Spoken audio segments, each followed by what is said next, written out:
খলিফা ওমর বিন খাত্তাব রাদিয়াল্লাহু তাআলা আনহু উনি খলিফা থাকার অবস্থায় রাত জেগে জেগে মানুষকে পাহারা দিতেন। দিনের বেলাও ছুটে চলতেন বিভিন্ন জায়গায়। কোন একদিন তিনি রাস্তা দিয়ে চলতেছেন, রাস্তা মদিনা শহরের সামনে এগিয়ে চলে গেছেন। হঠাৎ করে দেখলেন পাহাড়ের গা থেকে পাশ থেকে একটা মানুষ রাস্তায় দাঁড়ায় তাকে সালাম দিলেন। ওইটা একটা মহিলা, পর্দানসীন মহিলা। হঠাৎ করে সামনে এসে তাকে সালাম বললেন। ওমর বিন খাত্তাব জিজ্ঞেস করলেন, কে তুমি? মেয়েটি বলে, আমি পরিচয় দেওয়ার আগে আপনার পরিচয় জানতে চাই। আপনি কে? আমি জানতে চাই আপনি কে, আরো জানতে চাই এই মদিনায় খলিফা ওমরের বাসাটা কোথায়, বাসভবন কোথায়, রাষ্ট্রের রাজপ্রাসাদ কোথায়?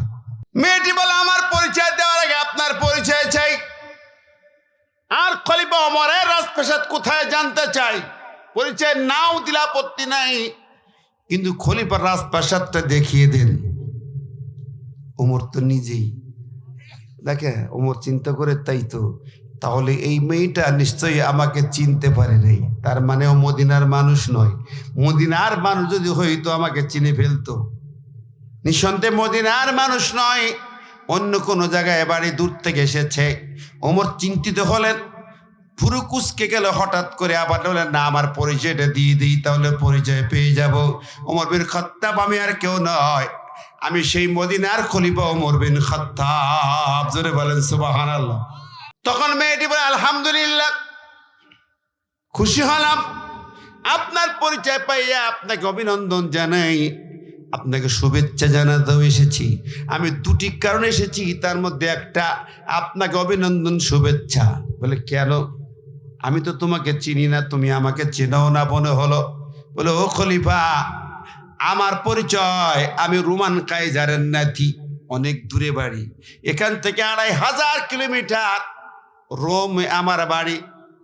আমি সেখান থেকে এসেছি, আপনার দয়ায় মুক্তি পেয়েছি। আপনি খলিফা যখন রোম পারস্য জয় করেছেন, আপনি ঘোষণা দিয়েছেন রোমের জেলখানাগুলো খুলে দাও।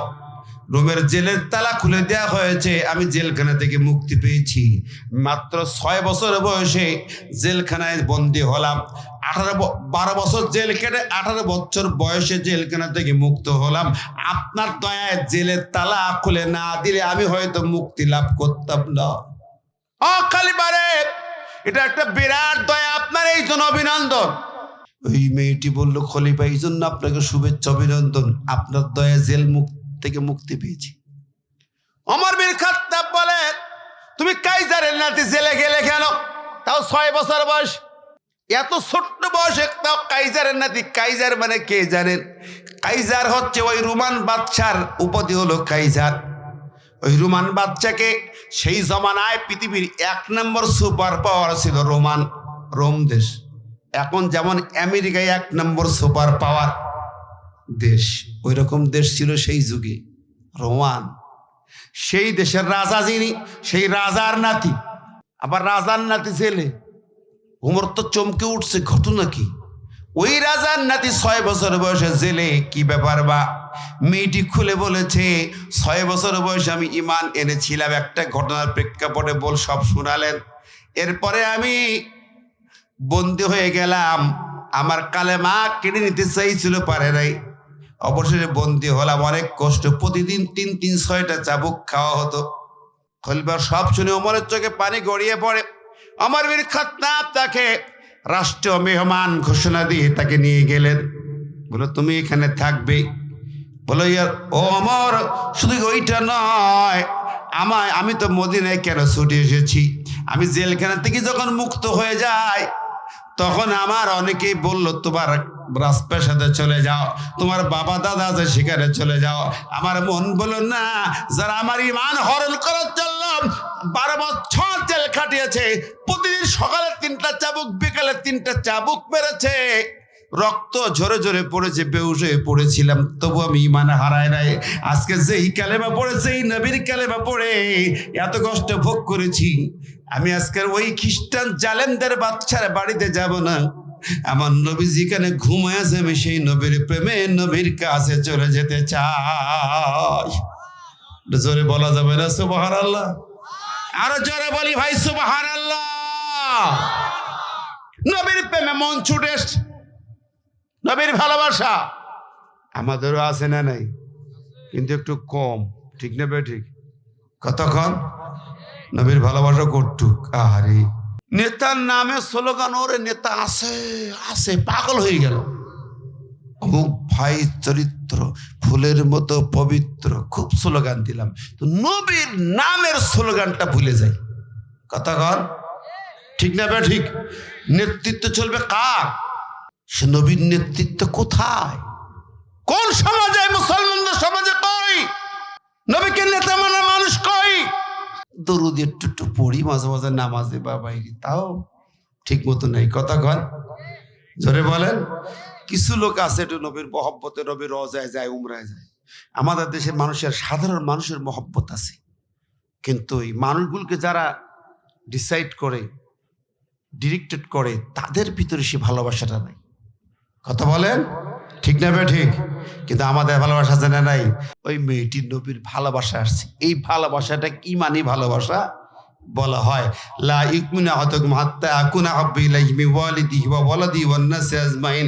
তোমাদের মধ্যে ওই লোক ইমানদার হবে না যে তার নিজের পিতামাতা সন্তানাদি আপনজনের চেয়ে আল্লাহ নবীকে বেশি ভালোবাসতে না পারবে, সে ইমানদার হবে না। নবীর ঘোষণা, সে ইমানদারই হবে না। মেয়েটি বলে, খলিফারে ওই নবীর ভালোবাসা, নবীর প্রেমে মদিনায় এসেছি, নবীজির রওজায় সালাম পেশ করতে চাই। নবীজির রওজায় সালাম পেশের জায়গা চিনিয়ে বুঝিয়ে দেওয়া হলো। খলিফা ওমরের স্ত্রী তার জন্য সব ব্যবস্থা করে দিলেন। ওমরের বাড়িতে মেহমান মেয়েটা। ওমর চিন্তা করে যে ত্যাগ করবারে এবং মেয়েটার অবস্থা, ইমানের অবস্থা খুব ভালো লাগছে তার। ওমর বলে, মা তুমি যদি কোনো কিছু চিন্তা ভাবনা না করে আমার কথাটা শোনো, ভালো হবে। আমি একটা প্রস্তাব তোমার কাছে রাখি। বলে যে বলতে পারেন, আপনি তো আমিরুল মুমিনিন, খলিফাতুল মুসলিমিন। বাগো, তুমি এই বয়স 18 বছর বয়স এখানে আসছো, একা একা আছো। এই বয়সটাকে কাজে লাগাতে হয় বিবাহ বন্ধনে দিয়া। আমি তোমার জন্য একটা পাত্র পছন্দ করলাম, যদি তুমি রাজি থাকো খুব ভালো হবে। সেই পাত্র হলো, ও আমারে, ওই পাত্র আর কেউ নয়, আমার কলিজার টুকরো সন্তান আব্দুল্লাহ, যে আব্দুল্লাহ বিন ওমর নবীজির হাদিস শাস্ত্রে পণ্ডিতদের মধ্যে একজন 3-4 নম্বরের মুহাদ্দিস, হাফেজে কোরআন, হাফেজে হাদিস, 6 লক্ষ হাদিসের মুহাদ্দিস। জোরে বলেন না সুবহানাল্লাহ? ওই আব্দুল্লাহ এই যুগের মদিনার সেরা একটা যুবক। যদি তুমি রাজি থাকো আমার ছেলের সঙ্গে বিবাহ দিয়া তোমাকে আমার ঘরে পুত্রবধূ বানায় নিতে চাই। সুবহানাল্লাহ। খবর তো খারাপ হলো না, কাইজারের বাদশার নাতি, আর এখানে খলিফা ওমর অর্ধ পৃথিবীর বাদশার ছেলের সঙ্গে বিয়ের প্রস্তাব। মানান সেই প্রস্তাব না? পাইল কি? কত অফা! আল্লাহর কোরআন বলে যে আল্লাহ পাকের নবীকে আল্লাহকে বেশি ভালোবাসে, আল্লাহ পাক তাদেরকে বড় রকমের পুরস্কার দান করে। সেই ভালোবাসাটা হবে এক আল্লাহর জন্য, দুনিয়ার কারো জন্য হবে না।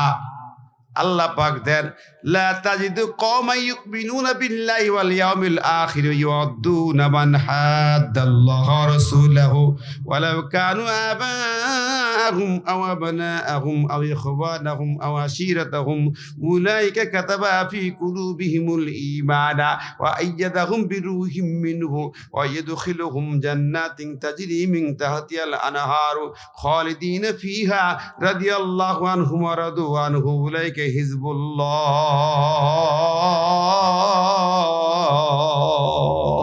আলা ইন্না হিজবাল্লাহি হুমুল মুফলিহুন। সূরা মুজাদালার শেষে আল্লাহ পাক নবীদের যে ভালোবাসা, নবীদের প্রতি বা নবীর প্রতি সাহাবীদের যে ভালোবাসা ছিল, সেই ভালোবাসার চিত্র এখানে আল্লাহ অঙ্কন করেছেন। অনেক কঠিন একটি চিত্র। ভালোবাসার কোনো তুলনা নেই। ইমানি ভালোবাসা কারে বলে? আল্লাহ বললেন, আমার নবীর সাহাবীরা তারা যুদ্ধের ময়দানে ওয়ালাউ কানু আবাআহুম, পিতাকে চেনে না, আবনাম সন্তান চেনে না, ইখওয়ানাহুম ভাই চেনে না, আশিরাতাহুম স্বামী কিংবা স্ত্রীকে চিনবে না। যদি তারা কাফেরদের দলে থাকে তাদের সাথে কোনো সম্পর্ক থাকে না, ভালোবাসা থাকে না, আমার নবীর মহব্বতে জান দিয়া দেয়। সুবহানাল্লাহ। এই ভালোবাসাটাকে ইমানি ভালোবাসা বলা হয়। দুনিয়া সব কিছুর ঊর্ধ্বে ইমানি ভালোবাসা, আল্লাহ এবং তার রাসূলের প্রতি ভালোবাসা। আর এই ভালোবাসা প্রতিদান রাদিয়াল্লাহু আনহু ওয়া রাদু আনহু, আল্লাহ তাদেরকে পছন্দ করে। কম প্রতিদান নাকি? আল্লাহ তাদেরকে জান্নাতে ঢোকাবে, আল্লাহ তাদের কত কিছু দিবে, অনেক বর্ণনা। যাক, আমি সেখানে বলছিলাম, দেখেন একটি মেয়ে ছোট্ট বয়সী ভালোবাসা নিয়ে ইসলামের পথে, কোরআন নবীর পথে চলে এসেছেন। সে এখন অফার পেল কি? খলিফা ওমরের সন্তানের সঙ্গে বিয়ের প্রস্তাবনা। কিন্তু অবাক হচ্ছে, মেয়েটি নাকচ করে দিল প্রস্তাব। বললো না, আমি রাজি না, কম ঝামেলার ব্যাপার। ওমর বলে আশ্চর্য কথা, আমি ওমর, আমার ছেলের প্রস্তাব নিয়ে দুনিয়ার যত নেতা গোতা চলে আসে, আর আমি ওমর আমার সামনে বলতে যার বলে সাহস পায় না কথা। আর আমি প্রস্তাব ছিলাম, আর এই মাইয়া নাকচ করে দিল। কয় মা গো, তুমি বুঝে শুনে নাকচ করছো না আন্দাজে? আমি ওমর, আমার পরিচয় জানি, সব জানি, আপনার ছেলে পরিচয়ও পেয়েছি, সব ভালো, বাট আমি দুঃখিত। কেন মা? আমার ছেলেকে যাচাই বাছাই করো। দেখেন খলিফা, মাফ করবেন, আসলে আমি একজনকে ভালোবাসি আগে থেকে। কি একজনকে? উমর কয় কি 6 বছর বয়সে জেলে ঢুকলো, আরে এখন 12 বছর পরে জেলখানার থেকে বেরিয়ে মদিনায় আসলো, এর মধ্যে ভালোবাসা করলো কখন? আর এ তো বর্তমান কালা সেই যুগ। কোন যুগ চিন্তা করছে? তখন কি আর হ্যালো যুগ ছিল? হ্যালো, বটতলায় চলো, জানটা জ্বলি গেল, এ যুগ কি ছিল তখন? তো ভালোবাসলো কখন? এটা মহা টেনশনের কথা। ওমর বসে, মা এ তোমার ভালোবাসা হইল কবে? জেলখানা থেকে। মেয়েটি বলে, খলিফা, আমি যারে ভালোবাসি সে আমারে চেনে না, আমি তারে চিনি না, আমি কোনোদিন তার চোখে দেখি নাই, কোনোদিন তার কণ্ঠের আওয়াজ শুনি নাই। হৃদয় মাঝে অজানা অচেনা এক অকৃত্রিম ভালোবাসা। বলে এবার কেমন রে মা, এমন ভালোবাসা কখনো হয় নাকি? বলে হ্যাঁ। আচ্ছা মা, কে সেই যুবক? পরিচয়টা একটু দাও শুনি। মেয়েটি বলে, খলিফারে, এই পরিচয় দিতে পারবো না, এটা আমানত দেওয়া যাবে না। তবে মনে রাখবেন, আমার ভালোবাসার যুবকটা আপনার ছেলের চেয়েও অনেক গুণ সম্মানী, অনেক বেশি মর্যাদাবান, অনেক বেশি কোয়ালিটিফুল। ওমর আরো চমকে ওঠে, কি বললে মা? এই মদিনায় আমার ছেলে সবচেয়ে বড় হাদিসের রাবি, এখন সবচেয়ে বড় মুহাদ্দিস, যার ছাত্র লক্ষ লক্ষ মুহাদ্দিস, 6 লক্ষ হাদিসের হাফেজ। কেমন করে বলো তার চেয়ে কোয়ালিটিফুল? বলে ওমর, ও খলিফা, আমি যারে ভালোবাসি তার পরিচয় তো আপনি শোনেন নাই এখনো। আচ্ছা মা, বলো দেখি, আমার ছেলের চেয়ে বেশি কোয়ালিটি, বেশি সম্মানী, বেশি মর্যাদাবান যুবক কে? আমি জানতে চাই। ওমর জানতে চাইল। মেয়েটি বলছে, খলিফা, আপনার সাথে তো বলবো, এটা তো আমানত, যদি রাখতে পারেন, শর্ত, প্রথম শর্ত আমানত রাখতে হবে, কাউকে বলতে পারবেন। দ্বিতীয় শর্ত হলো আপনাকে ঘটকের দায়িত্ব নিতে হবে। ওমর বলছে, মা, প্রথমটা মানতে পারি, কাউকে বলবো না, কিন্তু দ্বিতীয়টা আমার পক্ষে সম্ভব না, আমার ওই টাইম নেই মা। আমি রাষ্ট্র সামনে বাদ দিয়ে কেউ ছাতা লাঠিতে ঘটকালি করে বেড়াবো? কি সম্ভব না। তাহলে আমার বলাও সম্ভব না। পেঁয়াজ একটা লাগাই দিছে, তাহলে বলবো না। আমার বলেন, মারে তুমি মাজলুম, কাইজারের জেলখানা থেকে আসছো, তুমি বলেছ জেলখানা থেকে বের হয়ে রাস্তার সাথে না যাইয়া পায়ে হেঁটে 17 দিন পায়ে হেঁটে মদিনায় পৌঁছেছো। এত মাজলুম মেয়েটি এত কষ্ট করে আসছো, তুমি তো আমার রাষ্ট্র মেহমান।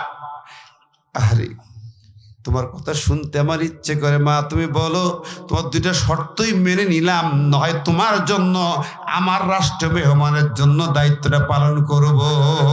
সুবহানাল্লাহ। খলিফা, আপনি 2টা শর্ত মেনে নিয়েছেন, ওয়াদা ঠিক রাখবেন তো? বলে হ্যাঁ ইনশাআল্লাহ। তাহলে শোনেন, আমার ভালোবাসার যুবকটা আপনার ছেলের চেয়ে বেশি কোয়ালিটি ফুল, হাজার গুণ সম্মানী, হাজার গুণ মর্যাদাবান। কেন বলেছি খলিফা? একটু শুনে নেন, আপনি নামটা শুধু শোনেন, আপনি মিলাই নেবেন। ওগো খলিফা রে, আমি দীর্ঘদিন মাত্র 6 বছর বয়সে জেলখানায়, এটা কঠিন কথা। আমি এর মধ্যে ভালোবাসতাম হৃদয় মাঝে যার, তিনি আর কেউ না, রহমতুল্লিল আলামিন বিশ্ব নবীজি মুহাম্মদ রাসূলুল্লাহ সাল্লাল্লাহু আলাইহি সাল্লামের কলিজার টুকরা নাতি হযরত ইমাম হুসাইন রাদিয়াল্লাহু তাআলা আনহু। জোরে বলেন সুবহানাল্লাহ। ওমরের তখন মাথাটা ঠান্ডা হয়ে গেল। আসলে তো তাই। ওমর চিন্তা করি সেই কথাই তো মনে পড়া, যেই দিন নবীজি সিজদায় ছোট্ট কচি নাতি হাঁটতে হাঁটতে দৌড়ে আসা নানার মাথায় উপরে বসে গেছে। নানা সিজদায়, নবী সিজদায়, পিছনে মুক্তাদিরাও সিজদায় ওঠে না, দেরি হয়ে যায়। অনেক পরে যখন ওইটা সালাম ফেরে বললো, মুসল্লিরা, আমার সাহাবীরা, তোমরা দেরি করছো, চিন্তা করছো। আসলে আমার সিজদায় যখন আমার মাথার পরে জান্নাতের যুবকদের সর্দার বসেছিল, ওই যুবকদের সর্দারকে নামাইয়া দিতে পারি না। সেই লিডার, সেই সর্দার, তার সাথে কি তুলনা কারোর হয়? ওই যুগে যুবকদের কারো তুলনা হয়? জোরে বলেন, কখনো হতে পারে না। ওমর মেনে নিলেন। হ্যাঁ মা বলে, ওমর খলিফা, আমার যুক্তি কি ঠিক আছে? বেশি সম্মানী? হ্যাঁ। বেশি মর্যাদাবান? হ্যাঁ। কোয়ালিটি বেশি? ঠিক। ওমর স্বীকার করে নিল, কারণ সেও হাদিসের হাফেজ এবং কোরআনের হাফেজ শুধু নন, গবেষক। এমন এমন তথ্য দেয় যা ওই জমানায় আর তেমন কোন যুবকরা দিতে পারতো না। সুবহানাল্লাহ। জায়গা আমি যে আয়াত তেলাওয়াত করছিলাম, আমি কুল্লিন তুহিব্বুনাল ওই জায়গায় যাব, আবার ফিরে আসছে। ঘটনা বলা আমার উদ্দেশ্য না। নবীর প্রেম ভালোবাসাটা হলো ইমানি ভালোবাসা, এটা বলা ছিল লক্ষ্য উদ্দেশ্য। যে আয়াতটা ধরছিলাম মনে আছে, কুল্লিন কুনতুম তুহিব্বুনাল্লাহ, হুব্বুন 3 প্রকার, এটা বোঝাতে যাই। শেষে হলো ইমানি ভালোবাসা, সর্বোচ্চ ভালোবাসা। ইমানি ভালোবাসা কোনটা? আমি আই লাভ আল্লাহ এটা বলতে পারি না, শুধু আই লাভ ইউ শিখেছি। আমি আল্লাহকে ভালোবাসি এটা তো বলতে পারি না। বলতে পারি? কই মুসলমান তো তা কয় না আল্লাহকে ভালোবাসি, রসুলকে ভালোবাসি তা তো পাওয়া যায় না। কেন নাই? আমাদের মুসলমানদের এটা আগে হওয়া, 1 নম্বর হওয়া উচিত। ঠিক না? ঠিক। 1 নম্বর আল্লাহ, 2 নম্বর রসুল, তারপরে পিতা মাতা, এরপরে আপনার স্বামী স্ত্রী সন্তান। নাম্বার 1 আল্লাহর প্রতি ভালোবাসা, নাম্বার 2 রসুলের প্রতি ভালোবাসা। সেই রসুলের ভালোবাসাটা কোথা আছে? কই খুঁজেই পাই না। বাংলাদেশের মানুষ 1 শ্রেণীর লোক মিলাতে দেয় একটু ভালোবাসা জিলাপির মধ্যে, আর 1 শ্রেণীর লোক কোনো মতে একটু দৌদির মধ্যে, কেউ টুপিদাড়ির মধ্যে, টুপিদাড়ি মাথাতে ভিডিও খাচ্ছে, কোনো সমস্যা নেই। কথা কয় না? ইন্দির বছরে দেখলাম আল্লাহ সাইদ সাহেব ওয়াজ করতেন যে মানুষ সালামটাতে শুদ্ধ করে দেন, আসসালামু আলাইকুম, এটা শুদ্ধ হয় না। ভোটের সময় হলে বোঝা যায় এই সালামটা শর্ট হয়ে যায়, সালাকুম সালাকুম সালাম। দেখছেন না? এবার গরু দেখলু সালাম দেয়, ভোটের সময় হলে সালাম গরু দেখলু দেয়। আমাদের এলাকার নেতা ছিল, সকি ভালো দেখতে পারতো না, ডিয়ারবারে বলতো গাড়ি থামালে যেখানে লোকজন থাকবে গাড়ি থামাবে আমি সালাম দেবো। তখন রাস্তা পার হচ্ছে গরু, গাড়ি থামাইছে, সালাম দিচ্ছে। তখন স্যার এখানে সালাম দিয়ে না, কেন গাড়ি থামাইছিস তো? আরে মানুষ না, গরু দল সব। তা বলতে আগে বলবি না? খুব প্রসিদ্ধ ঘটনা আমার এলাকা, একটু আগেকার, এখন না। তো আমাদের ইসলাম তো এরকম অবস্থায়, অবস্থান তো এরকম। কিন্তু তারা খলিফারা, খলিফা ওমর, তারা রাষ্ট্র চালাইছেন। কোরআন ছিল, সংবিধান কি ছিল? জোরে কর না কি? আরো জোরে কি? আমার দেশে কি কোরআন আছে, সংবিধান? আমরুম শুরা বাইনাম, কোরআন বলেছে রাষ্ট্র সংসদ চলতে হবে আল্লাহর আইন দিয়ে, কোরআন দিয়া। কি দিয়া? জোরে করলে কি দিয়া? আরো জোরে কি দিয়া? মুসলমানের জামিন, মুসলমানের জামিন কোরআন দিয়ে কেন চলবে না? নবীর সুন্নাহ দিয়ে কেন চলবে না? কোরআন বলেছে ফালা ওয়া রাব্বিকা লা ইউমিনুনা হাত্তা ইউহাক্কিমুকা ফীমা শাজারা বাইনাহুম। আল্লাহ কসম দিয়ে বলছে তোমরা ঈমানদার না যদি তোমরা নবীকে রাষ্ট্রনায়ক না মানো, নবীর আদর্শ দিয়ে রাষ্ট্র না চালাও। আল্লাহ বললেন ওমান লাম ইয়াহকুম বিমা আনজাল্লাহ ফাউলাইকা হুমুল কাফিরুন, তোমরা কাফের যদি আল্লাহর দেওয়া কোরআন দিয়ে বিচার না হয়। তোমার জজ কোর্ট, তোমার হাইকোর্ট, তোমার সুপ্রিম কোর্ট যদি কোরআন দিয়ে না চলে তুমি কাফের। কার ঘোষণা? জোরে কর না কার? কোনো মানুষের না, নেতার না, দলের না, হুজুরি না, ইমামের না, মাওলানা, বক্তা না, এ কথাগুলো কার? আল্লাহ পাকের। তা আমার দেশে 92 মুসলমানের দেশে এটা চলবে না কেন? কেন চলে না? এই জন্য গোটা মুসলিম এই সমাজ তাই আমরা দায়ী। আমরা এটা চাই না। কথা বলেন ঠিক না? ঠিক। আমরা যদি চাই, এবার দেখা যাবে আমার সংসদে এবার বাংলাদেশের মাশাআল্লাহ মুসলিম মিল্লাত সবাই ডানপন্থী, উভয় দলই কইছে ন্যায় ইনসাফের শাসন হবে। আমরা দেখি ন্যায় ইনসাফ কেমন হয়, হইতে পারে এবার আশা করা যায়। কি কর জিল্লু ভাই, এবার আশা করা যায় কি যায় না? আমার কথা শোনেন ভাই রে, রাষ্ট্র সরকার কি করবে জানি না, কিন্তু আপনারা মুসলমানের সমাজ, আপনারা কেন ঐক্যবদ্ধ হতে পারবেন না? আমরা কেন পারি না?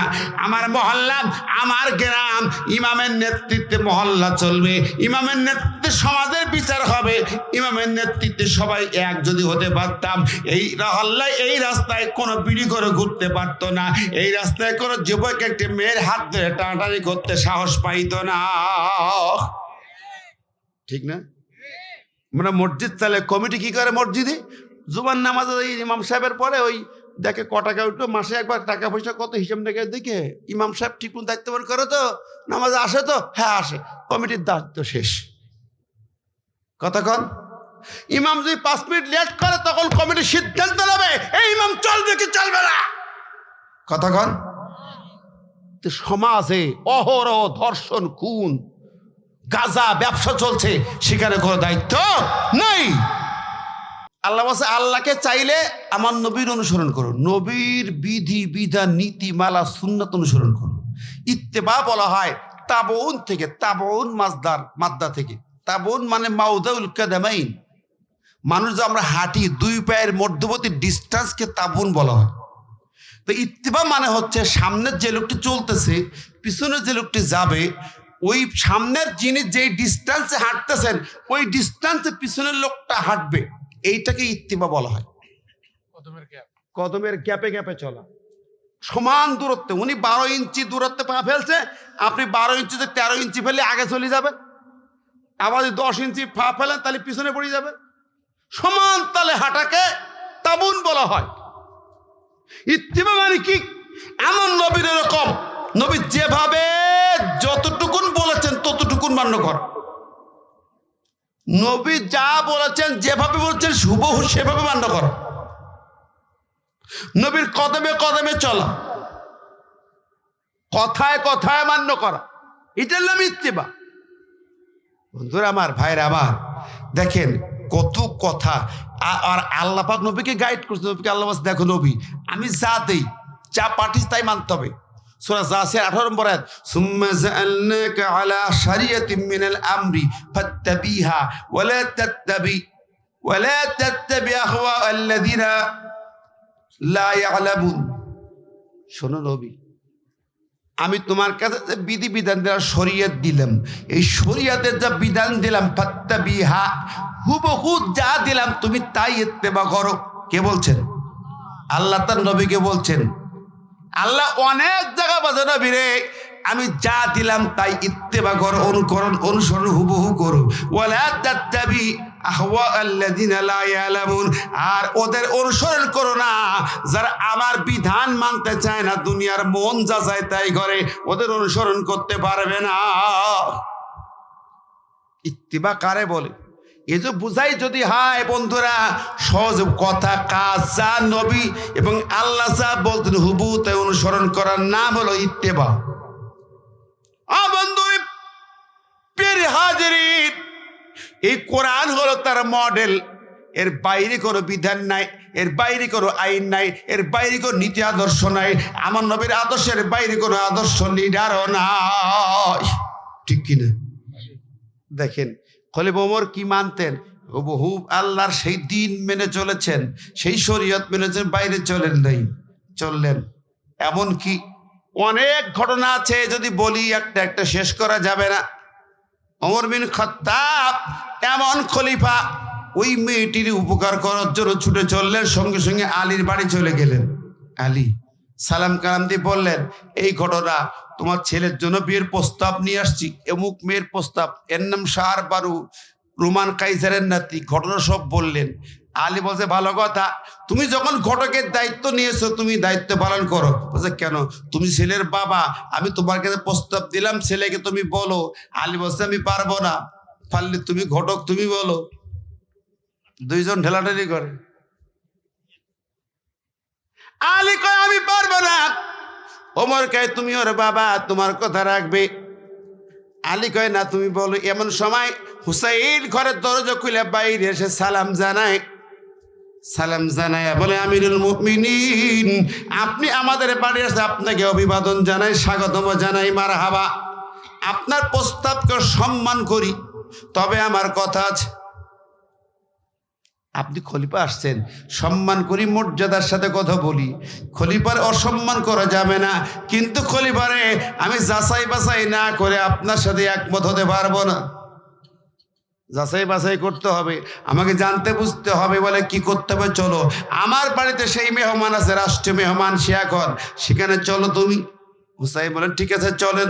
চলে আসলেন তার বাড়ি। সংক্ষেপে বলে যায়, যাওয়ার পরে হুসাইন বলে, খলিফারে আর কেউ থাকবে না, আপনি আছেন, বাবা আছে, আমি, অন্য কোনো লোক নেই, সামনে পর্দা দিয়ে দেন। তবু পর্দা তো আজ দিয়েই হলো, পর্দার পাশে থাকবে। আচ্ছা বলেন, এই জায়গায় কি পর্দা লাগতো? প্রয়োজন ছিল? কথা কয়, বাবা রয়েছে, বাবা ছিল, পর্দা লাগবে কেন? শরীয়তের পর্দা কেমন ফরজ? পর্দাটা কেমন?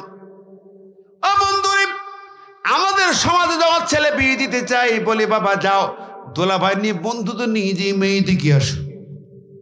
জায়েজ আছে না হারাম? কতক্ষণ? পর্দা এমন ফরজ, আপনার মুহরিম যে পুরুষ নারী যাদের সামনে যাওয়া যায়, তাও হিসাব নিকাশ আছে। আপন ছেলে তখন বড় হয়, মা তখন তার সামনে বেপর্দায় আসতে পারবে না।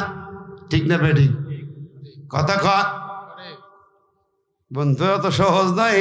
নিজের বাবাও আপনার জন্য মেয়ে দেখতে যাইতে পারবে না, জায়েজ নাই।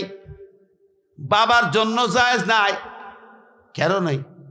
আরে বাবাও তো সুন্দরী মেয়ে পেয়ে নিজে বিয়ে করতে পারে, যেহেতু 4টে পর্যন্ত জায়েজ আছে না নাই? কত জায়গায় আছে কাহিনী। ইসলাম কেন হারাম করেছে? আপনার মা পারবে, বাবা পারবে না। আর আমরা যা করি সব উল্টা পাল্টা। শরীয়তে এমন পর্দারি, কঠিন পর্দা, বাবার সামনেও মেয়েকে পর্দা করতে হয়। আর আজকে দুনিয়ায় কিন্তু সব উঠে গেছে, উল্টা পাল্টা হইয়া গেছে নাকি? কথা কন। এখন এরপরে হুসাইন বলছে, খলিফা আমি বেশি নয় 3-4টে প্রশ্ন করব, সন্তোষজনক হলে ইয়েস করব, নইলে না। ওমর জানালো, এটাকে মা। হুসাইন কয়েকটি প্রশ্ন করে জানতে চাই, তোমার মতামত আছে না নাই? বলে, করতে বলুন। প্রশ্নের জবাব দেওয়ার জন্য আমি রেডি। ওমর চিন্তা করে রে, আমরা হুসাইনের প্রশ্ন হিমশিম খাই, আর ওই মেয়েটা ছোট্ট, কবে ইমান আনছে, কোনো তালিম তরবিয়াত দেয়, কেমনে জবাব দেবে আল্লাহ জানে। বড় বিপদে পড়ে গেছি আমি, ঘটকালি করিয়া। আচ্ছা ঠিক আছে বাবা হুসাইন, তুমি প্রশ্ন করো। আলী বসে বুঝবানে ঠেলা, দুইজন আছেই। হুসাইন বলে, আচ্ছা আপনি তো রোমান কাইজারের নাতি, অনেক কষ্ট করে এখানে এসেছেন, আমি জানতে চাই আপনার কাছে প্রথম প্রশ্ন হলো আপনি ইমান আনছেন কি বুঝে? ইমানের অনুভূতি কি? ইমানের দাবি কি? 6 বছর বসে কালেমা পড়ছেন আবেগে, না বুঝি ফিনি, কি বুঝি ইমান আনছেন? কি কথা কন? মানে ইমান কারে কয়, ইমানের বুঝতে কি, কনসেপশনটা কি? তো ও বলবে কি কন্ত দিই? আমরা মুসলমান 30-40 বছর পে কিছু কি গেছে, সাদা হয়ে গেছে, তাই বলতে পারবো না ইমান কারে কয়। কথা কন। ইমান কাকে বলে কয়জন বলতে পারবে এই সমাজে মুসলমান? ইমানের অনুভূতি কি, কনসেপশনটা কি, বলা কঠিন তো। আলিবাসে কাম সাইছে এবার। মেয়েটি মানে হুসাইন, আমার ইমান যেভাবে এনেছিলাম একটু শুনতে হবে আপনাকে, তাহলে অনুভূতিটা বলতে যে ইমানটা কি বুঝলাম। যখন আমার 6 বছর বয়স, আমার বাপ দাদার রাজপ্রাসাদে কিছু মুসলিম সৈন্য গ্রেপ্তার হয়। যুদ্ধের ময়দান থেকে 80 জনের একটা গ্রুপ গ্রেপ্তার হয়, যেই গ্রুপের সেনাপতি ছিল হযরত হুযাইফা, আব্দুল্লাহ বিন হুযাইফা। তুখোর তরুণ সেনাপতি, অল্প বয়সে তুখোর সেনাপতি, কঠিন সাহসী দুঃসাহসী যুবক। তাকে 80 জন গ্রেপ্তার। তাদেরকে দাদার রাজপ্রাসাদে হাজির করে অনেক প্রশ্ন করা হয়েছিল, চেষ্টা করা হয়েছিল ঈমান হরণ করার জন্য। আমার দাদা রোমান কাইজার কঠিন ভাবে চেষ্টা করেছিল, কিন্তু পারে নাই। এমনকি নবীর বিরুদ্ধে কথা বলতে যদি রাজি হয় তাহলে তাদেরকে ছেড়ে দেবে। প্রস্তাব দেওয়া হলো নবীর কালেমা অস্বীকার করবে, আমার দেশের সেনাপতি বানাবো। প্রস্তাব দেওয়া হয় নবীর কালেমা অস্বীকার করবে, আমার কন্যা বিয়ে দিয়ে রাজপ্রাসাদে জামাই বানায় আর অর্ধেক রাজত্ব দিয়ে দেব। প্রস্তাব অনেক দেওয়া হলো, কিন্তু ইবনে হুযাইফা একটি প্রস্তাবেও রাজি হন না। আচ্ছা, দাদার কাছে এসে আমি বসতাম মাঝে মাঝে, দেখলাম এরপরে ওদের বিরুদ্ধে কঠিন সিদ্ধান্ত হলো, হত্যা করা হবে। সিস্টেমটাই ভিন্ন। আমার দাদার 3টি প্রক্রিয়া ছিল হত্যা করার। সেদিন রেডি করা হলো।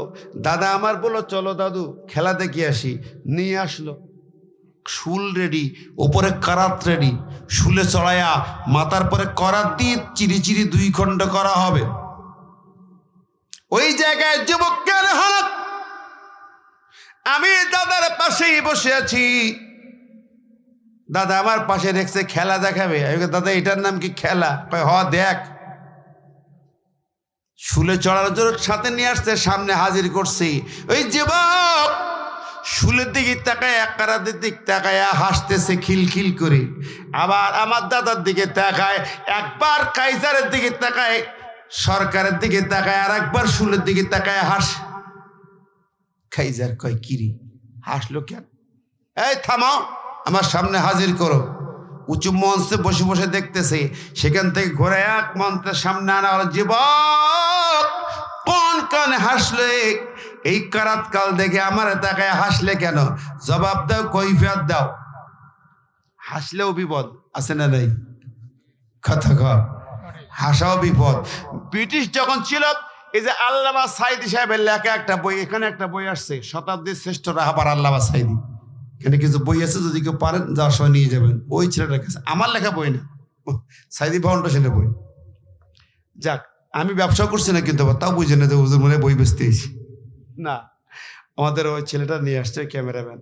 হ্যাঁ, এনার লেখা একটা বই আছে, সাঈদী সাহেবের লেখা একটা বইয়ের কথা বলছে নন্দিত জাতি নিন্দিত গন্তব্য, একটা বড় ভলিউম ইতিহাস লেখা বই সাঈদী সাহেব। অনেকে যারা জ্ঞানীগুলো পড়েছে এরকম ভলিউম বই, নন্দিত জাতি নিন্দিত গন্তব্যে বইটার নাম। এই বইয়ের ভিতরে ব্রিটিশ আমলে কিছু অবস্থা তুলে ধরা হয়েছে। রাস্তার ধারে কিছু পোলাপান খেলা করছে, ব্রিটিশদের সৈন্যরা যাচ্ছে, ওরা ওদের দিক তাকায় হেসেছিল। ওই বাচ্চাগুলোকে ধরে উল্টো করে ঝুলায় পেটাইছিল ব্রিটিশরা। হাসলি কেন ওদের দিক তাকায়? বন্ধুরা, এরকম রেকর্ড আছে না নাই? আমি আপনাদের খুব কাছে জয়পুরহাট গ্রেপ্তার হলাম, ওয়াজ বাবিল করতে এসে গ্রেপ্তার হলাম। ওয়াজ করতে দেয়নি, চলে যাচ্ছি, পথের থেকে বলছে যে ওসি সাহেব সালাম দেশ। সব ঘিরে ধরিয়েছে, 2 গাড়ি বলি দে। ওসি সাহেবদের সালাম মানে কিন্তু গ্রেপ্তার, বুঝতে পেরেছে? তো সেখানে যাওয়া হলো। যাওয়ার পরে ওই প্রশ্ন করতেছে আমার কাছে রিমান্ডে নিয়ে, যে আপনি সাঈদী সাহেবের জন্য মক্কায় বসে দোয়া করেছেন, যুদ্ধ অপরাধের জন্য আপনি দোয়া করেন, মিছিল করেন। আমি হাসতে বলছি, তা সাঈদী সাহেবের দোয়া করবো না, তা আপনি জালেমের জন্য দোয়া করবো, শয়তানের জন্য দোয়া করবো? তখন আপনি হাসতেছেন? আরে খেপা খাই পেল রে, বাপরে বাপ, আগুন হয়ে গেল, লাভ দিয়ে উঠল। আমি হাসলাম কেন? এটাও দোষ, ওই যে হাসাও দোষ। সম্মানিত হাজিরিন, অনেক কাহিনী আছে জীবনের, নিজের কথা বলে সময় নষ্ট করবো না। এই কথা বলতেছিলাম, হেসেছে কেন? কাইজার তাকে ধরে নিয়ে এসে প্রশ্ন, যুবক বলছে কয়জান, তোমার কারাত কাল থেকে হাসছি কেন তুমি বুঝবা না? বললেও বুঝবা না, কারণ তুমি বানাইছো কারাত কাল আমাকে মারার ফোন দি যাতা কল হত্যা করবা। তোমরা আনন্দ করছো, খুব আনন্দ, কিন্তু তুমি জানো না আমার হাসির কারণটা শুনবা। আমার হাসির কারণ হচ্ছে আমি যখন তোমার কারাতের দিকে তাকাইলাম, আমি দেখতে পাইলাম ওই কারাতের ভিতরে চিকচিক করা অংশগুলোর ভিতরে শান দিয়া চিকচিক করাইছো, ওই অংশের ভিতরে কিছু ছবি দেখতে পাইলাম। ওখানে তাহলে ফেরেশতারা আমাকে ডাকতেছে, কিলা দুখুলিল জান্নাত।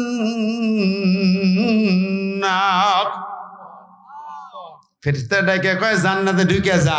আবার জান্নাতের গেট খুলে দেছে, ওর ভিতরে দেখলাম অসংখ্য হুরেরা দাঁড়ায় আছে ফুল নিয়ে। সুবহানাল্লাহ। দুনিয়ায় ফুল দিবা, হরিদের ফুল পাবা না, নাকি ঠিক না ভাই? ঠিক। আর দুনিয়ায় ওই সমস্ত লোকের ফুল দিয়ে আই লাভ কইও না, আই লাভ আল্লাহ বলো। জান্নাতে হুরিরা ফুল দিয়ে বরণ করবো, জোরে কান সুবহানাল্লাহ। যাক, বলতেছিলাম দেখেন ওর ভিতরে এই দৃশ্য দেখা যায়। আমার নবী বলেছেন, বুখারী শরীফের 395 পৃষ্ঠায় বর্ণিত একটা অধ্যায় আছে। অধ্যায়টা শিরোনাম বাবু আর জান্নাত তাহতা বারিকাতে সুয়ুব। জান্নাত চিকচিক করা তরবারির নিচে জান্নাত, চিকচিক করা অংশের মধ্যে জান্নাত। সুবহানাল্লাহ। যুবক বলছে আমারে ডাকছে, ইন্নাল্লাযীনা ক্বালু রাব্বুনাল্লাহ সুম্মা ইসতাকামু তাতানাজ্জালু আলাইহিমুল মালায়েকা আল্লা তাখাফু ওয়া লা তাহজানু ওয়া আবশিরু বিল জান্নাতিল্লাতী কুনতুম তুআদুন।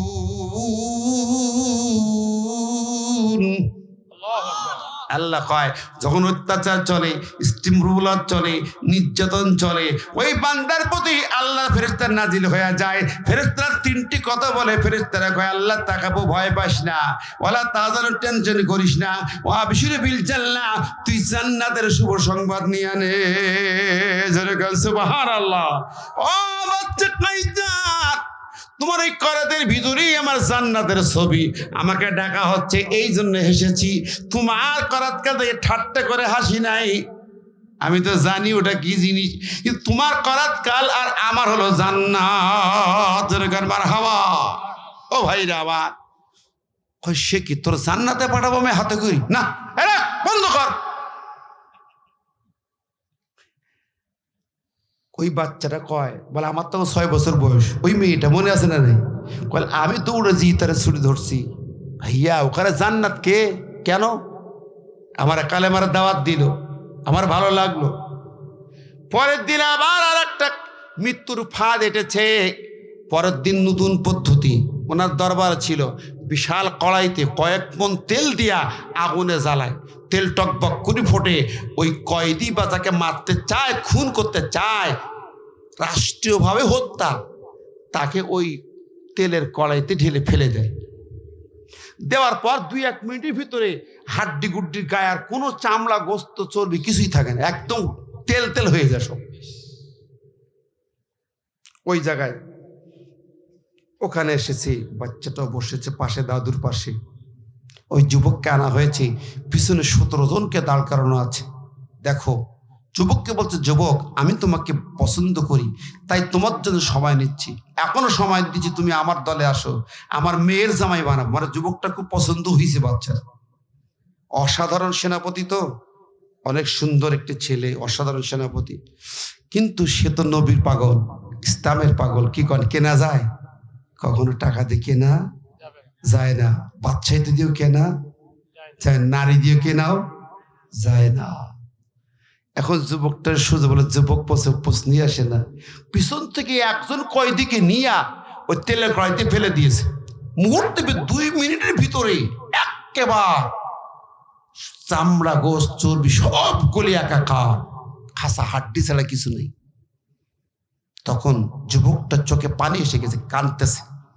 কোন যুবক? ওই যে লিডার ইবনে হুযাইফা, কাঁদতেছে, চোখের পানি ফেলে কাঁদে। বাচ্চা বলে, দেখেছো নাকি, এখন তোমার পালা। যুবকটা কাঁদতে কাঁদতে সিজদায় পড়ে যায়। বাচ্চা মনে করে ওর মনটা দুর্বল হয়ে গেছে, ও কাঁদত যাকে মারা হয়েছে তার মায়ায়, ঠিক না বেঠি? বাচ্চা তো জানে না। আর এই মেয়েটা মঞ্চ থেকে নেমে ওই যুবকের সামনে দাঁড়াইছে, না না না, তোমাকে এই আগুনে ফেলতে দেওয়া হবে না। আল্লাহু আকবার। ওই মেয়েটা ওই সেই কাইজারের নাতি, যার সাথে এখন কথা হচ্ছে। মেয়েটি বলছে, শাহার বানোয়ার নাম, সে বলছে আমি সামনে দাঁড়াইলাম, না না এই তেলে কলাইতে আপনাকে ফেলতে দেয়া হবে না, ফেললে আমিও পড়বো আগে। যুবকের সামনে দাঁড়ায় সে সিজদায় পড়ে আল্লাহর কাছে কাঁদে, আল্লাহর কাছে কাঁদে। মেয়েটি সিজদা থেকে ওঠার পরে মেয়েটি তাকে জড়িয়ে ধরেছে, ভাইয়া চিন্তা করেন না, আপনাকে তেলের মধ্যে ফেলা হবে না। যুবক বলে আমি ওই চিন্তা করি না, আমি আল্লাহর কাছে যেতে চাই, আমি আল্লাহর কাছে যেতে চাই, আমি জান্নাতে যেতে চাই। আমার আগে যাকে ফেলা হয়েছে আমি কাঁদলাম তার জন্য, কিভাবে তারপর জুলুম করে মারা হলো, অন্যায় করে মারা, এই জন্য কেঁদেছি। আহারে কষ্টে বুক ফেটে যায়, এই জন্য কেঁদেছি রে বা। মেয়েটি যখন এইভাবে দাঁড়াইছে আর ওর সাথে কালেমা পড়তেছে, লা ইলাহা ইল্লাল্লাহ মুহাম্মাদুর, বাচ্চার কলিজা কেঁপে গেছে। সেনাবাহিনী পর ধরো, গ্রেপ্তার করে আনো, ওটাকে আগে গ্রেপ্তার করো। নিজের নাতিকে গ্রেপ্তার করা হলো। মেয়েটি বলছে আমাকে গ্রেপ্তার করে জেলে ঢুকাই দেওয়া হলো। আমার বাবা মা আসলো, আমাকে বলল তুই কালেমা ছেড়ে দে, নইলে তোর খারাপ হবে অবস্থা। প্রতিদিন সকালে 3 চাবুক, বিকালে 3টে চাবুক। ছোট্ট বয়স, চাবুক পিঠে মারে, পিঠ ফেটে রক্ত ঝরে, বেহুশ হয়ে পড়ে যায়। এভাবেই চলছে। বলছি এরপরেও আমার জবান থেকে কালেমা আমি ছাড়ি নাই। জোরে বলেন সুবহানাল্লাহ। আমি বুঝলাম ইমান আনলে পরীক্ষা দিতে হয়। হাসিবান নাস ইউতরাকু ইয়াকুলু আমানা হুম লা ইফতানুন, ইমান আনলে পরীক্ষা দেওয়া হবে। জোরে কোন ঠিক না ঠিক? ওই মেয়েটি বলছে বুঝলাম নবীর কালেমা কঠিন, শক্ত বাণী, শক্ত বিশ্বাস, যে বিশ্বাস করলে মার খেতে হয়, রক্ত ঝরবে, রিমান্ডে যেতে হবে, জেল খাটতে হবে, এইটা বুঝি কালেমাকে বরণ করে জেলখানাকে বরণ করে নিলাম। জোরে বলে সুবহানাল্লাহ। বলে এটাই হলো আমার কাছে ইমান। কালেমা স্বীকার করলেই মার খেতে হবে, জেল কাটতে হবে, রক্ত দিতে হবে, জীবন দিতে হবে, এটার নাম হলো ইমান। জোরে বলেন সুবহানাল্লাহ। আমরা কি এই ইমানটা বুঝি? চিন্তা করে কনসেপশনটা কি? তখন ওমর জিজ্ঞাসা, হুসাইন উত্তর হয়েছে, 1 নম্বর প্রশ্নের জবাব হয়েছে। হুসাইন কয় আলহামদুলিল্লাহ। জোরে বলেন সুবহানাল্লাহ। আচ্ছা বলেন তো আমরা এই ইমানটা কয়জন বুঝলাম? আবু সাইদ যখন 2 হাত বুক উঁচু করে দিয়েছিল, আমি সেই দিন বুঝলাম এটার নাম ইমান, এটার নাম ইমান। বন্ধুরা আমার, আমি ইমানকে সেদিন চিনেছিলাম যেদিন ইটের পরে আমার মাথাটা রেখে আরেকটা ইট নিয়ে মাথার পরে এনেছে, আমি চোখ বন্ধ করে লা ইলাহা ইল্লাল্লাহ পড়েছি। আমি ওই দিন ইমানটাকে চিনেছিলাম। আমার নিজের কথা বলছি। সেদিন রিমান্ডে নিয়া কারেন্ট শর্ট দিছে, বেহুশ হয়ে পড়ে গেলাম, ওই দিন বুঝলাম এটার নাম ইমান। আমি বুঝলাম একটি যুবক হাফেজে কোরআন, তাকে রিমান্ডে যখন এই কাঁচা নখটা প্লাস দিয়ে কাটতেছিল, বেহুশ হয়ে গেছে। হুশ ফিরে পাওয়ার পরে তাকে বলছে তোমাকে কিন্তু এভাবে কষ্ট পেতে হবে, তুমি ইসলামী আন্দোলন ছেড়ে দাও, দল ছেড়ে দাও। যুবক বলেছিল একটা নখ নয়, একটা একটা করে 2 হাতের 10টা, 2 পায়ের 10টা, 20টা কাঁচা নখ তুলে নাও, আঙ্গুলগুলো কেটে কেটে দাও, বুকটা চিরি কলিজা বের করে কেটে কেটে তোমরা চিবাও। আমি হামজার কলিজার মতো, তবু আমি বলবো ইসলাম ছাড়বো না, ইসলামী আন্দোলন ছাড়বো না। সুবহানাল্লাহ বলবেন না? এটা জোরে বলেন না সুবহানাল্লাহ। এটার নাম হলো ইমান। ঠিক না বে ঠিক? কথা বলেন, এটার নাম ইমান। সেই ইমানটা কই? সেই ইমানদার 313 জন যথেষ্ট। সেই ইমানদার 313 জন যথেষ্ট। বদরের যুদ্ধের মতো 3 কোটি লোক লাগবে না। সেই ইমানদার 300 জন যথেষ্ট। বন্ধুরা আমার, আজকের সমাজকে চেঞ্জ করতে গেলে সেই ইমানদার লোক চাই, জাতিকে চেঞ্জ করতে গেলে সেই ইমানের লোক চাই। ঠিক না বে ঠিক? সেই ইমানের উপরে বলিয়ান হতে হবে, শক্ত হতে হবে। রাজি আছি আমরা? একটু আল্লাহকে দেখে, 2 হাত দেখাই তো। আল্লাহু আকবার, আল্লাহু আকবার, নারায়ে তাকবীর, লিল্লাহি তাকবীর। আল্লাহ কবুল করুক, আমরা বলি আমিন। একটু জিকির করি সুবহানাল্লাহ, আলহামদুলিল্লাহ, লা ইলাহা ইল্লাল্লাহ সুবহানা এখন বড় হুজুর আসবে সুবহানাল্লাহ আলহামদু এখানে একটা আছে লা ইলাহা ইল্লাল্লাহ সুবহানাল্লাহ আলহামদুলিল্লাহ। আচ্ছা বুঝছি কত টাকা সংক্ষেপে বলেন। নগদ 10,000 সভাপতি সাহেব দিয়েছেন আলহামদুলিল্লাহ। খন্দকার আব্দুল হান্নান উনি নাই অসুস্থ। ও আচ্ছা আচ্ছা আচ্ছা, উনি অসুস্থ। মাদ্রাসার সভাপতি উনি। ও খন্দকার আব্দুল হান্নান সাহেব মাদ্রাসার সভাপতি, উনি অসুস্থ, পরিবার অসুস্থ, 10,000 টাকা দিয়েছেন। মারহাবা। সভাপতি কি বৃত্তশালী লোক, বড় লোক খুব? শিক্ষক ছিলেন। আচ্ছা মাশাআল্লাহ, রিটায়ার্ড টিচার, 10,000 টাকা। লিল্লাহি তাকবীর। আল্লাহু আকবার। আল্লাহ কবুল করুক। আল্লাহ তার পরিবারে অসুস্থ সবাই শিফায়ে কামেলা সিয়াতে আজিলা দান করুক। আমরা বলি আমিন। আমিন। সেবা দেওয়ার মালিককে, সুস্থ করার মালিককে, আল্লাহ। পালা মুসিবত দূর করার মালিককে। আল্লাহ। আপনার মা কবরে, বাবা কবরে যদি থাকে, সাদাকার উপরে কোনো আমল নাই যে আমল তার আযাব থেকে নাজাত দিতে পারে। অতএব মা বাবা নেই অনেকে আছেন। আর একজন বিশিষ্ট কাপড় ব্যবসায়ী মোহনপুরের আব্দুল হালিম শাহ, উনি 500 টাকা দিয়েছেন নগদ, আর 500 টাকার প্রতিশ্রুতি বাকি। মাশাআল্লাহ, আল্লাহু আকবার। আল্লাহ তার মৃত মা বাবা কে মাফ করে দিক, ছেলে মেয়েদের সবাইকে আল্লাহ কবুল করুক, আমিন। সম্মানিত হাজিরিন, এরকম যারা অনেকে দিয়েছেন, আরো দিবেন, এখানে দেন, অসুবিধা নেই, দান করতে থাকেন। রাত অনেক হয়েছে, মনে হয় কষ্ট দিচ্ছে আপনাদের, কষ্ট পাচ্ছেন, মন খারাপ করছেন, লম্বা হয়ে যাচ্ছে রাত না? আচ্ছা আচ্ছা, তো আমি কথা বলতেছিলাম আসলে এটা যদিও একটা বিশেষ প্রেক্ষাপট নিয়ে কথা বলতে, ইমানের কথা বলছিলাম, ওটা আনছি। ইমান সর্বোচ্চ, সবার আগে ইমান, ঠিক না বেঠিক? সবার আগে কি? মুসলমানদের সবার আগে, যেমন আমরা তো সবার আগে বাংলাদেশ, সবার আগে দল, সবার আগে জাতি, না, সবার আগে ইমান। সব কিছুর আগে হলো ইমান। বন্ধুরা, আবার আমরা অনেকেই সব কিছুর ঊর্ধ্বে দিয়েছি আমাদের ব্যবসা, আমাদের চাকরি, আমাদের বাণিজ্য, আমাদের রাজনীতি, আমাদের অনেক কিছুই, কিন্তু সব কিছুর ঊর্ধ্বে হলো ইমান।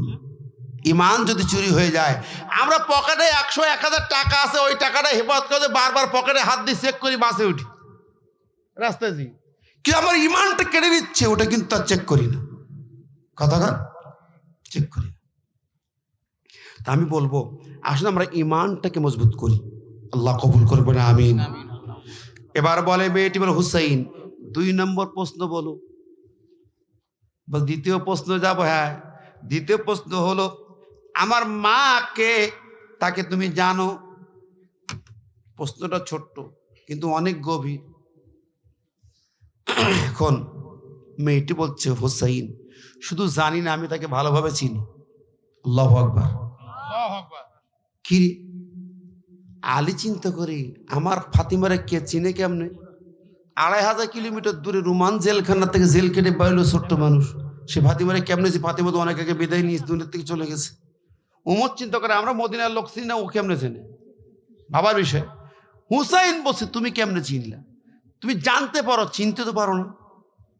মেয়েটি বলছে, হুসাইন আমি মুখে যদি বারবার বলি তো প্রমাণ দিতে পারবো না, বিশ্বাস করবে না তোমরা। আচ্ছা আমি কয়েকটা আলামত বলি, দেখো বিশ্বাস হয় কিনা, মিলায় নাও। আলী বলে, ও মাইয়া রে, আমার ফাতিমারে আমি চিনি, আর আমার ছেলেরা চেনে, আর কেউ চেনে না। মদিনার কোন মানুষ তার চেহারা কোনোদিন দেখে না। এখন দেখবেন গায়ে বোরকা, মাথা খালি চিচিং ফাঁক। কথা কর, এর ছোট একটা হাদিস বলতে শুরুতে, 2 শ্রেণীর লোক জাহান্নামে, নবী বলেন সিনফান মিন আহলিন নার, জাহান্নামের 2টা দল। একটা দল হলো যারা মানুষকে পিটায়, পুলিশের মতো পিটায়, সন্ত্রাসী দল। আর একটা দল হচ্ছে নারীরা কাপড় পরে কিন্তু অর্ধ উলঙ্গ, কাপড় পরে কিন্তু ল্যাংটা, মানুষকে আকর্ষণ করে নিজের চেয়ারে ফোটানোর জন্য বাবারে ফেস ওয়াশ, অমুকস তমুক করে মাখতেই থাকে। কি করে ছেলেরাই, এরা জাহান্নামে যাবে। ও বন্ধুরে, আলী ভাবে হুসাইন বলে, আমার মারে কেউ চেনে না, তুমি কেমনে চেনো রে? মেয়েটি বলে, হুসাইন আমি তোমার মায়ের একটু বর্ণনা দিই, দেখো মেলে কিনা। কি বর্ণনা তুমি দেবে? আলামত হলো তোমার মায়ের এই চোখের ভুরু দুটা জোড়া ভুরু ছিল, জোড়া ভুরু। আচ্ছা, দ্বিতীয় হলো তোমার মায়ের মা জননীর মুখের বাম পাশে একটা কালো দাগ, কালো তিল ছিল। হুসাইন আল্লাহু আকবার বলে উঠ, কেমনে ছিল তুমি? 3 নাম্বার হচ্ছে তোমার মায়ের এই ঠোঁটের নিচে একটা লাল দাগ ছিল। এই আলামত 3টা মিলাও তো। হুসাইন কথা বলে না, আলী চোখের পানি ফেলে কাঁদতেছে, আমার ফাতিমা রে, এই চেহারার বর্ণনা পৃথিবীর কেউ তো জানার কথা না। কেমনে জানলে? আশ্চর্য কথা। ওমর তো মাথা নিচু করে বসে আছে, এগুলো কি আলোচনা আমি তো বুঝতেই পারতেছি না। এ মেয়ে বলছে কি? হুসাইন বলে, ও শাহরে বানু রে, আমার মায়ের এই বর্ণনা আমরা 2 ভাই আর বাবা ছাড়া কেউ বলতে পারবে না। তুমি কেমনে বললে? কিভাবে চিনলে? কিভাবে জানলে? একটুখানি জোরে বলেন না সুবহানাল্লাহ। কিভাবে জানলে তুমি? এই পুস্তক থমকে যায়। মেয়েটি বলে, হুসাইন আমি যদি বলি তাহলে বর্ণনা শুনতে হবে, কেমনে বললাম? একটু কয়েক মিনিট লাগে। 13টা দেশের রাষ্ট্রের প্রধান প্রতিনিধি অনেকে আসবে। ভালো খবর এটা, আমি ভালো আভাস পাচ্ছি। আল্লাহ কবুল করুক দেশটাকে, বলে আমিন। তবে আমাদের প্রত্যেকটি থানায়, ওয়ার্ডে ওয়ার্ডে সবার সজাগ থাকতে হবে। পারস্পরিক হিংসা বিদ্বে, মারামারি, কাটাকাটি, হানাহানিতে জড়ানো যাবে না। পরস্পর মিলেমিশে দেশটাকে করতে হবে। যদি এই দেশটাকে আপনি গরিব দুঃখী একটি সন্ত্রাসের লীলাভূমিতে না চান, যদি এই জমিনটাকে মালয়েশিয়ার মতো উন্নয়ন দেখতে চান, দুবাইয়ের মতো উন্নত দেখতে চান, সিঙ্গাপুরের মতো চাকচিক্যময় গড়ে তুলতে চান, সম্ভব সম্ভব যদি আমরা এই জাতি মিলেমিশে দেশটাকে করি। কি ঠিক না ভাই? ঠিক। এদেশের বহু সম্পদ আছে, মানব সম্পদ সবচেয়ে বড় সম্পদ। মানব সম্পদ সবচেয়ে বড় সম্পদ। এই জমিনের নাই কি? সবই আছে। আল্লাহ কবুল করবেন, আমিন। তো এখন বলতেছে, কিভাবে চিনলাম? তোমার মায়ের বর্ণনা দিলাম, শোনো। হুসাইন, তোমার তো বিশ্বাস হচ্ছে না? বিশ্বাস হচ্ছে যেহেতু বর্ণনা আলামত, কিন্তু আমি কিভাবে দেখলাম, কিভাবে চিনলাম? এটা প্রশ্ন। 6 বছর বসে জেলখানা, তার 2500 কিলোমিটার দূরে রোমান বাদশার জেলখানে। এখন বাড়ি আসলো, ফাতিমা তো দুনিয়াতে অনেক আগে বিদায় নিয়েছে। দেখলো কি করে গুলা? মেয়েটি বলে, হুসাইন আমি যখন জেলখানায় প্রতিদিন আমাকে চাবুক মারা হয়, সকালে 3টা বিকেলে 3টা, ফেরায় বেহুশ হয়ে থাকতাম। হঠাৎ কিছুদিন যাওয়ার পরে কোনো একদিন এমন বেহুশ হয়ে গেলাম, হুশ ফেরে না। সারা রাতও হুশ ফেরে নাই, মধ্যরাতের মধ্যে হবে যে কোনো এক সময়। আমি ওই বেহুশ অবস্থায় পড়ে থেকে তন্দারার ভিতরে দেখতেছি, যেন স্বপ্নের মধ্যে দেখতেছি আমি বেহুশি পড়িয়েছি। আমার মাথার কাছে কোনো একজন বসেছে, আমার মাথায় হাত বোলায়, আমার চুলগুলো চিরুনি মতো করে হাত দিয়ে বিছাইয়া দেয়। এরপর আমার গায়ে ফাটা ফাটা জায়গায় রক্ত ঝরে। ওই মানুষটি ওই রক্তগুলো আসল দিয়ে কাপড় দিয়ে মুছে নিয়ে হাত বোলায় দেয়। আমার কাটা ফাটা দাগগুলো আস্তে আস্তে মুছে যায়। আমি সুস্থ হয়ে যাই মনে হলো। আমি চিন্তা করলাম, কে আমার মাথার কাছে? তখন চোখ চেয়ে দেখি একজন মহিলা। আল্লাহু আকবার। আপনি কে?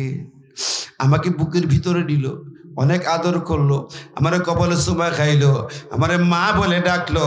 মা গো, আমি আর কেউ নই, আমি হলাম খাতুনে জান্নাত, সাইয়্যিদাতুন নিসা ফিল জান্নাহ, ফাতিমাতুজ জোহরা। জোরে বলেন না সুবহানাল্লাহ। ওই সার বলে বলে, হুসাইন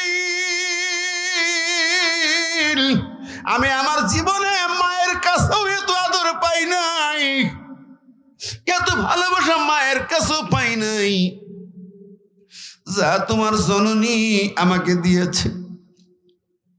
আহা, তখন হুসাইন তো সবাই কেঁদে ফেলেছে, চোখে পানি। আর তো কোনো কথা বলার জায়গা আছে? জায়গা নাই। সবাই নীরব, চুপ। মেয়েটি বলে, হুসাইন আমার প্রশ্নের জবাব, তোমার প্রশ্নের জবাবটা ঠিক আছে না নাই? বলে ঠিক, 100% ঠিক। আচ্ছা, তাহলে এবার তৃতীয় প্রশ্নটা করো। তৃতীয় প্রশ্ন হলো, হুসাইন বলেন তৃতীয় প্রশ্নটা একটু বাস্তব। সেটা হচ্ছে, তুমি যে প্রস্তাব নিয়ে আসছো একবার ভেবে দেখেছো কিনা জানি না, তুমি হলে রাজপ্রাসাদের জন্ম, তোমার পৃথিবীর সেরা রাষ্ট্র নায়কের রাজপ্রাসাদের জন্ম, রোমান বাচ্চা কাইজারের ঘরে জন্ম। আর আমি হুসাইন, আমার জন্ম আছে কোথায় জানো কি? এই মদিনার একটা কুড়ি ঘর, কোনো মতে পাথরে দিয়া দেয়াল, ওপরে খেজুরের ডাল দেয়া ছাদ, ছাউনি দেওয়া, এই ঘরে আমার জন্ম। এবং আমার কত বেলা কত দিন খাই নাই তার রেকর্ড হিসাবে নেই, কত 2 দিন 3 দিন পর্যন্ত খাওয়া জুটত না। এত গরিব ঘরে আমার জন্ম। আমার মাঝে মাঝে নানা আসতেন, ছোট্টবেলায় মনে পড়ে নানা আসছেন, নানা পেট খুলে দেখায়, তারও পেটে পাথর বাদাম। আমি 3 দিন খাই নাই। নানা কইল ইনকান লাগাম সালাসত আইয়াম ফালিয়া পিকার বাত আইয়াম, তোমরা তো 3 দিন খাও নাই, আমি 4 দিন খাই নাই। আমি সেই ঘরের নাতি, কুড়ি ঘরের। এখনো কোনো শ্বাস খাওয়া হয়, কোনো শ্বাস খাওয়া হয় না। মা নাই, কোন হলাতেছে আল্লাহ জানে। ও কাইজারের নেতি, তুমি রাজপ্রাসাদের জন্ম নিয়ে নেতি, রাজপ্রাসাদে কুড়ি উঠা মেয়ে। আর আমি হলাম এই খেজুর পাতার ছাউনির ঘরে কুড়ি ঘরের যুবক। শুধু ভাবতে হবে এখানে তোমাকে, যদি তুমি প্রস্তাব নিয়ে আসছো, আমার এখানে প্রশ্ন হলো, আমি যদি রাজি হইতে পারি তো একটি কথার উপরে রাজি হবো, আরেকটি 2টি প্রশ্ন এবার হলো, তুমি কখনো কুড়ি ঘর ছেড়ে যাইতে পারবে না। এবং আমি যতগুলো জিহাদের ময়দানে যাব, জিহাদের ময়দানে তোমাকে অংশগ্রহণ করতে হবে। আল্লাহু আকবার। পারবে? জিহাদ ছাড়া জান্নাত নাই। আম হাসিবতু আন তাদখুলুল জান্নাহ ওয়ালাম্মা ইয়ালামিল্লাহুল্লাযিনা জাহাদু মিনকুম ওয়া ইয়ালামাস সাবিরিন। মনে রেখো, আল্লাহর কোরআন বলে জিহাদ ছাড়া জান্নাত নাই।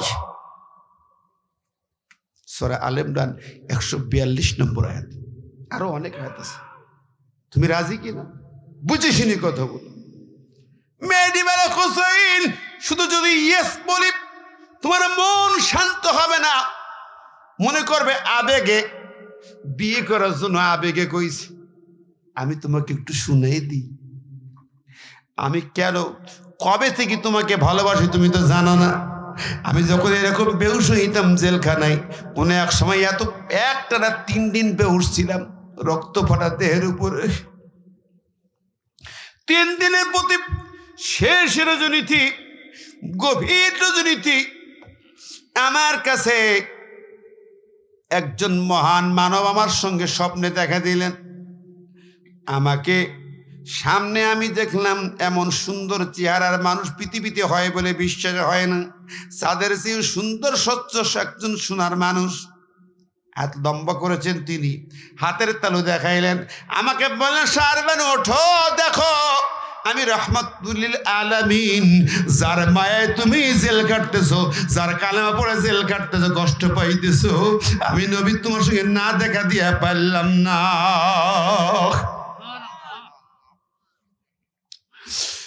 আমার দেখাইলো, দেখো এই হাতের তালুর দিকে তাকাও। ওই হাতের তালুর দিকে তাকাইলাম, ছবি দেখা যায়। ওই ছবিটাই দেখলাম একটা ছবি, যুবকের ছবি। আমি জিজ্ঞেস করলাম, যুবকটা কে ইয়া রাসূলুল্লাহ, এ রাহমাতুল আলামিন, ওই যুবকটা কে? আমাকে জানাইলো, শাহরবানুরে, এই যুবক আমার কলেজের টুকরা নাতি, শহীদে কারবালা হযরত ইমাম হুসাইন। জিজ্ঞেস, শহীদে কারবালা? বলে কারবালা প্রান্তরে দুষ্ট মানুষগুলো তাকে শহীদ করবে। আমি তার ছবি দেখলাম, ওই ময়দান দেখলাম, ওই দিন থেকে আমি তোমাকে ভালোবেসে ফেলেছি, যে শহীদে কারবালার জীবন সাথী হতে চাই। জোরে কন্যা সুবহানাল্লাহ। হ্যাঁ, ইমাম হুসাইন, আমি সেদিনই জেনেছি তোমার পিছনে আমি দাঁড়িয়ে থাকবো, শহীদে কারবালার পিছনে। হ্যাঁ হুসাইন, কোনো চিন্তার কারণ নেই। জেল থেকে বেরিয়ে বাবা মার ঘরে যাই নাই, মদিনায় এসছি। জেল থেকে বেরিয়ে এসছি তোমার কুড়ি ঘরকে বরণ করে নিয়া আমার সারা জিন্দগি দিনের জন্য আল্লাহ জমিনে আল্লাহর দিন প্রতিষ্ঠিত থাকবে, এই পথে জিহাদের ময়দানে টিকে থাকতে চাই। জোরে বলেন না সুবহানাল্লাহ, আর জোরে বলে